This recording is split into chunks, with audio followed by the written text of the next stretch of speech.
PFL 2022 Week 9 of the playoffs in the women's lightweight division and the men's featherweight division, not to mention all the welterweights, heavyweights, lightweights, bantamweights, light heavyweights, and women's flyweights that are going to be fighting on the prelims and postlims for a shot on next year's Dana White's Contender Series. Yeah, we have a lot of good cards. If you want to, a lot of good fights. Sorry about that. If you want to pause it and look at the fights that are on here, you definitely can do so. But we're gonna start from the bottom and go to the top. First one in the lightweight division: Omar Hussein and Aleksandr Chizov. In the lightweight division, both young, 24 and a half and 26 years old. Aleksandr is naturally a welterweight, moving down to the lightweight division. Going to be a little bit stronger than Omar Hussein. Has a little bit, I would say better competition, but it's not really, it's a little bit subjective when you're going to say someone has better competition if they have not faced that same competition. But Omar has had a little bit of an up and down career over there in UAE Warriors, losing to Suhala Tahiri by guillotine in round number 1 or 2, I believe. We see Hamami got lost that one by unanimous decision, but he got a lot of wins on the ground with rear nakeds, with unanimous decisions, and mainly just ground and pounds and submission wins on top. If he's gonna win this fight against Omar, if Omar Hussein's gonna win this fight against Aleksandr Chizov, he needs to go out there looking for the takedown. So Omar Hussein, a lot of his wins get in the doors, get in the back and the rear naked, just getting on top and looking for the ground and pound. But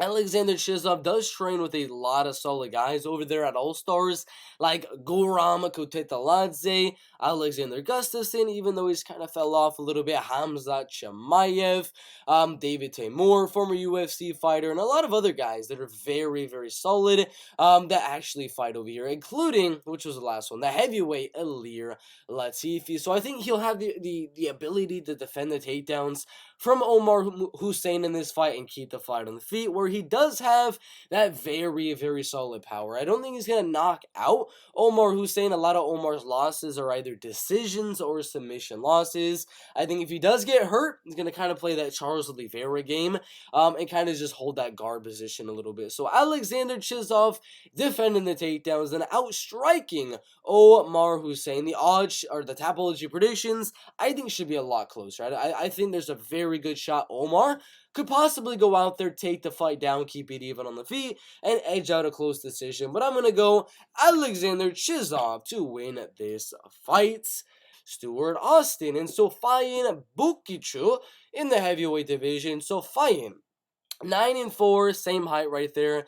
A little bit smaller. He's about, 12, 13 pounds lighter than Stuart Austin right there. Arguably could probably make a cut down to that light heavyweight division if you wanted to. Coming off 2 rear naked choke submission wins, a few knockout wins here and there, but the only one he has was a ground and pound TKO win over Junior Caranta. So this fight, the odds actually have Sofiane Boukichou as the favorite, but I'm going to go the underdog as my first underdog of the card. Betting odds right now are going to be having Stuart Austin plus 115, plus 110, plus 105. The reason I'm going to be going Stuart Austin, I think slightly on the feet, he will be able to land a little bit more volume. He has a little bit better cardio, in my opinion. And Sofiane Boukichou just does not have that power to go out there and knock out Stuart Austin, in my opinion. I could look like a complete idioto if Sofiane goes out there and knocks out Stuart Austin in round 1, round 2.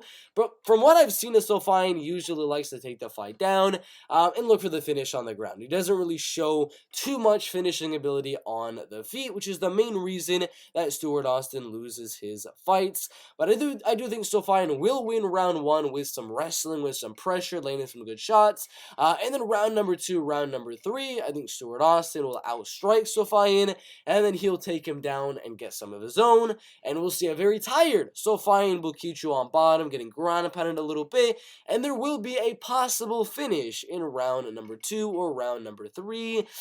I'm gonna make it a spicy prediction right here. I'm gonna make it a very, very spicy prediction. In that, I'm gonna go 2 underdog picks. Fight goes to a decision plus 125, and Stuart Austin at plus 105. Betting odds for that plus 225. That is my prediction. Is going to be Stuart Austin to win this fight by a decision right there. Simeon Powell and Joao Paulo Fagundes in the light heavyweight division. We know what both guys want to do. Simeon uses height, uses reach, laying something big on the feet. A knee, a head kick, a big shot to the body, a big left hook, right hook, an uppercut, an overhand. It doesn't matter. Simeon Powell needs this fight to stay on the feet. He needs to use that incredible size that he does have to land something big on the feet. Got a flying knee over there at Fight Star. Got a knock, another knee win on Clinton Williams right there. Got a few submission wins as well. But he's going to be looking to land something big on the feet here. Joao Paulo Fagundes is going to be looking to take the fight to the ground. Got a lot of wins on the ground. And punches from back control. Getting the takedowns, getting in the back, and just landing punches to the side of the head. That is the way he's going to win the fight. Now, I'm going to make another little bit of a spicy prediction on this one, in that it's going to go to a decision. I don't know if there's any betting odds for the fight out just yet to kind of compare what the decision odds are going to be or anything like that. But from what I'm looking at, Fagundes by knockout is the main pick. A little bit of them coming by submission. They're 50-50 on if Fagundes will get the finish or win by decision. And then for Powell, 77% by knockout. Nope. I think the fight goes all the way. Simeon Powell was about to win a decision win in his last fight till he got that knee. Got a decision win before that. And before that, all those finishes. 1-0, 1-0, 0-15, 1-1, and things like that. Every guy that's undefeated that has some experience, 2-0, 3-0. Guess what? Decision and another decision. I think this fight goes all the way, and I think we see a very nice Simeon Powell unanimous decision, outstriking Joao, landing the harder shots and landing more shots, winning the fight by a unanimous decision. Dakota, Ditcheva, and Hassna Gaber in the flyweight division. Hassna 4-1 and came off an okay win, got a decision win over a 2-3 losing record opponent, Sabri Sengul. And then before that, more losing record opponents, 0-1, 0-1, and then 2-6 right there. Her only loss came by submission to Eman Almudahaf. Right there, it was a very good ground game. That's not going to be the case here. I mean, they're giving her an easy win because Hassna really is not that good on the feet. I mean, I've seen some film on her. She gets rocked on the feet. She gets pressured on the feet. And she just doesn't really have the best striking defense or striking offense for that matter. I think they're just looking to build up this record of Dakota Ditcheva to get her on the next season of the PFL. I think she goes out there and I think she wins this fight. I mean, she got a TKO win on Simone da Silva. That was a good one. A unanimous decision on Paula Cristina, who's a very, very solid opponent. Other than that, I mean, she's been finishing pretty much everyone. First round knockout, first round knockout, first round knockout, and then a rear naked on an 8-1 carry Isom right there. 1-2 as a pro, but you get what I mean. She's got very good experience, undefeated, 9-0 as a pro and as an amateur. She's got way better striking. She's taller, she's lengthier. PFL setting her up. Dakota Ditcheva by KO TKO. Zebenzui Ruiz versus Raphael Uchegbu in the bantamweight division. I'm gonna be completely honest with you. This one just got announced. This one literally just got announced probably a day ago, half a day ago. I didn't really do too much film on it because I was just about to hop on and I realized, gosh dang, there's a new fight on the card. So I watched a few of his most recent fights against pretty bad opponents, 1-2, 5-17-1, 0-3. Looks like he's gonna want to get the fight to the ground, look for the ground and pound, and then look for the back. If he doesn't get the back, he'll just keep on ground and pounding until he gets an arm, till he gets the back, till he gets the rear naked, whatever the case may be. Zebenzui Ruiz has a good record, good solid record right there. Also looking to mainly get the fight to the ground, but if it's going to be two guys that are, in my opinion, based on the very, very small sample size of film that I was able to find, if both guys are going to be looking to get the fight to the ground, sometimes it does end up being a striking battle, which I do think from what I've saw of Raphael Uchegbu, I think Raphael is going to be the better striker. He is taller, he is lengthier, is a much more technical striker, and throws a little bit more volume. So I'm going to go Raphael Uchegbu to win this fight by a decision. Do not bet on the fight. I didn't really research it the most. I watched like 1 or 2 fights from each of them, and that was about it. So do not bet it. Not a confident pick. Darius Mafi and Ali Taleb in the bantamweight division. Darius Mafi 3-0 undefeated as a pro and 5-0 undefeated as an amateur. He needs the fight to hit the mat. I mean he needs the fight to hit the mat where he's on top, which I can't see that happening. Fighting a guy like Ali Taleb, who is also a very, very good wrestler and grappler, arm triangle choke, second round knockout, guillotine, then another knockout win. He's a very good grappler, very good wrestler. I think we'll see a little bit of a stalemate when it comes to the ground game of both Darius Mafi and Ali Taleb, and I think the fight does stay on the feet. Ali Taleb, I don't know if he's going to be taller, I don't know if he's going to be lengthier or anything like that. Doesn't really matter in my opinion. He hits harder, he's more technical, he's a lot faster than Darius Mafi. I think he outstrikes him on the feet and wins a nice 29-28 unanimous decision. Ali Taleb. Tayo Odunjo versus Magnus Onyeka Iversen. In the welterweight division, Magnus needs to go out there, in my opinion, just look to muscle his way to the mat, ground and pound, look for a finish on the floor or something like that. Tayo Odunjo, I think, on the feet is going to be much better. Even though Magnus is a pretty decent striker, I mean, not the absolute best striker that I've ever seen, I still think if he's going to want to win this fight, it'll have to try to be on the mat. Because Tayo Odunjo, in my opinion, is going to do so much better on the feet. He is going to be the more powerful guy, in my opinion. He hits a lot harder. And I do think that the PFL promotion would like him to win this fight in a very good fashion, as it is in London, England. He is from London, England, right there. So I do think Tayo Odunjo goes out there, defends whatever takedowns come his way. This will be a good striking match for as long as it lasts. Round 1 happens, round 2 sort of happens a little bit. Then Magnus, with all of his size and all of his strength, will start to slow down a little bit. Tayo Odunjo will start to land some combinations and knock out Magnus Onyeka Iversen in round number 2. Louie Sutherland and Abraham Babili in the heavyweight division. Not much to say here. Both guys have fought nothing competitive of fights so far. They're both undefeated as pros and as amateurs. Flip a coin, that's who's going to win. I'm going to go Abraham Babili right there, simply because he is fighting out of England right there. I mean, I know Louie Sutherland, his nationality is Scotland, and he is fighting out of England as well. It's a 50-50. Whoever lands first, not a fight I want to predict. It's a 50-50. Flip a coin, that's who it's going to go to. I'm going to lean Abraham Babili with the first round TKO. Marcin Held and Myles Price in the lightweight division. I think Myles is going to be, I think he's going to be a little bit taller, a little bit lengthier than Marcin Held, but he's not going to be a better striker, not going to be a better wrestler, not going to be a better grappler. Marcin Held is pretty much better everywhere in this fight. Marcin does go out there and he puts on a lot more pressure than Myles Price does. He's, I would say, has the more power than Myles Price as well. He's going to land a little bit more volume than Myles Price in the feet. He's got the better wrestling, got the better grappling, can take down Myles Price and control him on the ground. I don't think he's going to finish Myles Price, but I think he beats him on the feet, beats him on the ground, beats him in jiu-jitsu, attempts some submissions, but does not get any. I'm going to go for Marcin Held to win this fight by a decision. No prop odds just yet, but that is my prediction. Ryoji Kudo and Bubba Jenkins in the featherweight division. We got Ryoji, who usually does not show to have much power. I mean, he did get a few knockout wins over there on the regional scene in Japanese, and got a few knockout wins in a row right there. But before that, I mean, it was a lot of decisions. And every now and then you get a knockout win, but it was mainly against like losing record fighters, 4-6, 3-10, 2-5, and things like that. Then, you know, we beat a 2-2 guy. Oh, all right, got a good knockout win over Shohei Nos, and then a good knockout win over Dairet Yamamoto. So I was like, all right, maybe this guy does have some good power.